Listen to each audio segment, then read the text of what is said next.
De Rudre. Oui, bonjour. Quelle est la situation à l'hôpital d'Arras aujourd'hui? Vous avez parlé d'une progression fulgurante. Oui, tout à fait. Donc, effectivement, on constate à la fois chez les patients une contamination qui est de plus en plus importante, mais aussi une contamination qui touche nos professionnels de santé. Pour vous donner des chiffres, en l'équivalent d'une semaine, on a autant de professionnels qui ont été testés Covid positifs que sur un seul mois de fin d'année. Et ça veut dire combien de personnes en chiffres? Alors, 70 professionnels aujourd'hui qui ont été testés positifs. Comment vous expliquez cette contamination des soignants notamment? Est-ce que ça veut dire que les gestes barrières n'ont pas été respectés? Qu'est-ce qui explique cette poussée? Alors, on constate pas de dérive par rapport aux règles que l'on donne au niveau de l'hôpital. Les contaminations peuvent aussi s'effectuer dans la sphère privée. À l'hôpital, on a renforcé bien évidemment tous les dispositifs qui peuvent exister.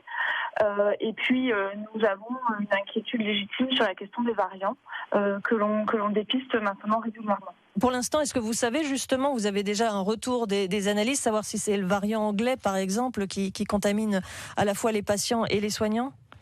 Alors actuellement, nous avons envoyé en fait au CHU de Lille nos différents résultats positifs. Nous avons eu 4 cas probables en retour et donc actuellement il y a un séquençage qui est effectué à Lille et nous attendons les résultats. Alors, vous l'avez dit, 70 soignants contaminés, ça veut dire forcément de l'absentéisme, ça veut dire forcément une réorganisation dans les services. Absolument. Donc un absentéisme qui est croissant et une réorganisation de l'hôpital.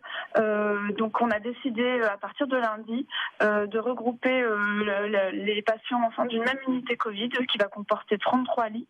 Et nous avons également tenu compte du secteur de soins critiques, la réanimation qui est actuellement saturée. Et donc nous allons créer 3 lits de réa supplémentaires à compter de lundi également. 7h49, avec nous par téléphone, Hélène de Rudre, la directrice par intérim du groupement hospitalier d'Artois-Ternois sur France Bleu Nord. Ça veut dire que vous vous attendez à une aggravation de la situation dans les prochains jours, prochaines semaines? Alors, ce qui est certain, c'est que la situation épidémique, elle se tend nettement depuis une semaine. Alors maintenant, peut-on parler de cette fameuse troisième vague que tout le monde attend? Je ne sais pas. Il est presque trop tôt pour le dire, mais en tout cas, nous sommes vigilants et nous serons prêts. Vous l'avez dit, réorganisation des services. Est-ce que, par exemple, ça veut dire aussi déprogrammation de certaines opérations chirurgicales considérées comme non urgentes? Absolument. Donc la déprogrammation effectivement engagée. Nous avions réouvert des salles de bloc opératoire qui avaient été fermées. Aujourd'hui, à partir de lundi, nous allons fonctionner sur 6 salles de bloc au lieu de 10. Donc il va y avoir effectivement une déprogrammation à la clé.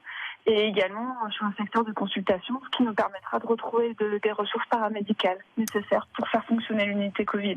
Alors on sent bien effectivement cette tension. Est-ce qu'on peut comparer par exemple à la situation il y a un an, au pire de la crise, de la première vague?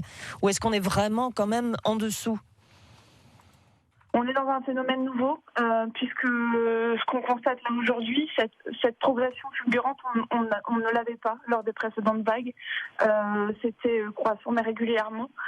Donc le phénomène est nouveau, et donc on attend de savoir comment les choses vont évoluer. Et on espère effectivement que les mesures qui seront prises sur le confinement nous permettront d'enrayer rapidement l'évolution. On a beaucoup dit que les soignants, forcément en première ligne, étaient épuisés. C'est toujours et encore le cas, notamment dans l'hôpital d'Arras? Oui. Il y a en fait un épuisement qui est à la fois physique et moral des soignants qui sont très exposés, des inquiétudes qui sont légitimes. Ça fait plus d'1 an que nos soignants sont sur le front. Est-ce qu'ils ont été ou est-ce qu'ils ont voulu être vaccinés?